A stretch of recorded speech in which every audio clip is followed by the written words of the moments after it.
One of the hardest struggles to conquer for kiddos ages 4 to 9 and even older is nighttime bedwetting and incontinence, known as enuresis.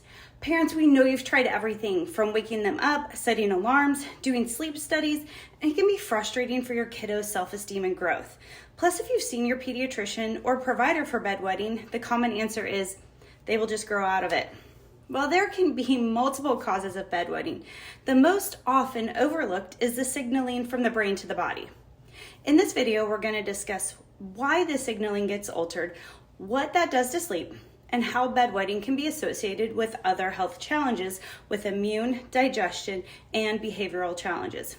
Let us help you get to the root cause and gain momentum in this common struggle going forward. Parents, this video is for those who have done the sleep studies, bought the nighttime stay dry alarms, made diet modifications, and the kiddos are now getting older, but the bedwetting persists. Always key to remember with this topic, enuresis really affects self-confidence and experiences. Kiddos can't do sleepovers, they try to hide the bedwetting from the parents, and they have to wear a pull-up. Those are all highly emotional struggles that go along with all of this. Please share this with moms and other parents who you know need to hear this message.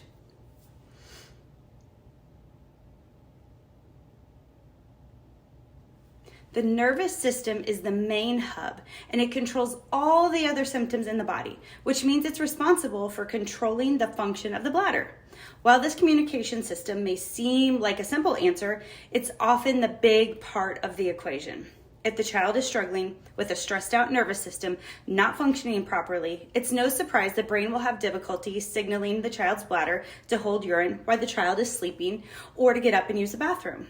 It gets more complex in many cases when the child's nervous system spends so much time in the day wound up and stuck with excessive sympathetic tone.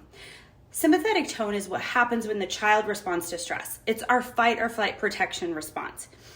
At any point in development, stress can get stuck for kids. Most commonly, this happens during pregnancy and or the birth process when the child struggles with motor and movement coordination or milestones, sensory sensitivities, social development, and even immune system struggles. Most older children that struggle with enuresis had stress happen during one or more of these phases of life, getting the overall nervous system stuck in sympathetic tone and then struggling with the symptoms afterwards. Where bedwetting or enuresis comes into play with sympathetic tone is at night. The body is worn out and fatigued from all the excessive stress and tension that it overreacts and elicits an excessive parasympathetic response and tries to balance things out. And therefore, lets the bladder relax and release urine at a time when it's not supposed to. This is also why so many kids who struggle with bedwetting are also really heavy sleepers and have either night terrors or they sleepwalk. The nervous system and its communication, the brain to the bladder, and balance, the sympathetic nervous system, is truly driving the issue. So in conclusion, we would love to help your kiddo out. When a lot of our kiddos go through our care plan, the enuresis goes away. And as a bonus, the kiddos that are getting chiropractic care see other positive effects such as ear issues, sleep improvement, and just becoming an all-around happier, more confident child in our care.